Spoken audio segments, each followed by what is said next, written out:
Digital payment के मामले में भारत ने पूरी दुनिया में अपने नाम का लोहा मनवा लिया है। यूपीआई जैसी टेक्नोलॉजी ने इस काम को बेहद आसान बनाया है। आज के समय में बड़े शहरों से लेकर दूर दराज के गांवों तक लोग पेमेंट के लिए सबसे ज्यादा यूपीआई का इस्तेमाल कर रहे हैं। हालांकि कई बार इसमें लोगों को दिक्कतें भी आ जाती है, खासकर उस समय लोगों को परेशानी होने लगती है जब बार बार यूपीआई ट्रांजैक्शन फेल होने लगते हैं। देश में यूपीआई और रुपए जैसी डिजिटल पेमेंट सर्विस को national payment corporation of India चलाता है। आरबीआई ने जब यूपीआई पेमेंट फेल होने के मुद्दे पर जांच पड़ताल की तो कई रोचक जानकारी सामने आई।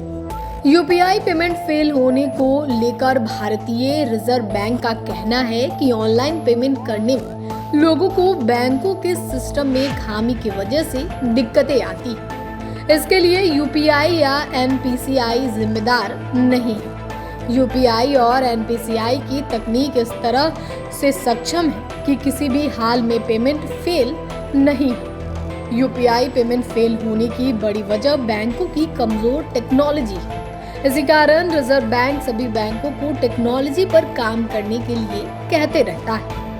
बीते सप्ताह रिजर्व बैंक की मौद्रिक नीति समिति की बैठक हुई। रिजर्व बैंक के गवर्नर शक्तिकांत दास ने बैठक के बाद मीडिया से बात करते हुए यूपीआई पेमेंट फेल होने के बारे में जानकारी दी। उन्होंने कहा, डाउन टाइम यानी पेमेंट सिस्टम में दिक्कत से जुड़े सभी मामलों में सेंट्रल बैंक ये चेक करता है कि क्या एनपीसीआई की ओर से कोई रुकावट आ रही है। जांच में पाया गया कि एनपीसीआई की ओर से कोई समस्या नहीं, ये दिक्कत बैंकों की ओर से है। यूपीआई सभी डेली ट्रांजैक्शन में नए रिकॉर्ड बना रहा है। एनपीसीआई के आंकड़े बताते हैं कि मई में प्रतिदिन औसतन 45 करोड़ से ज्यादा यूपीआई ट्रांजैक्शन हुए।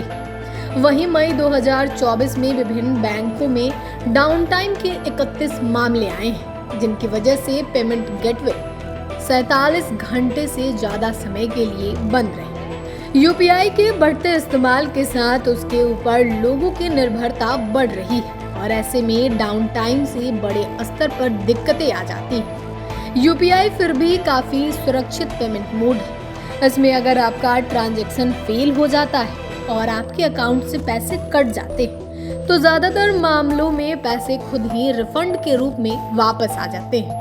आमतौर पे रिफंड आने में 1 घंटे से कम समय लगता है, कुछ मामलों में इससे ज्यादा समय लगता है और रिफंड के लिए 24 से 48 घंटे का इंतजार करना पड़ जाता है। उसके बाद भी रिफंड नहीं आने पर आप आगे शिकायत कर सकते हैं। आपको हमारे द्वारा दी गई जानकारी कैसी लगी हमें कमेंट कर जरूर बताएं। साथ ही चैनल को सब्सक्राइब करें, फेसबुक पेज को लाइक करें। वीडियो देखने के लिए आपका धन्यवाद।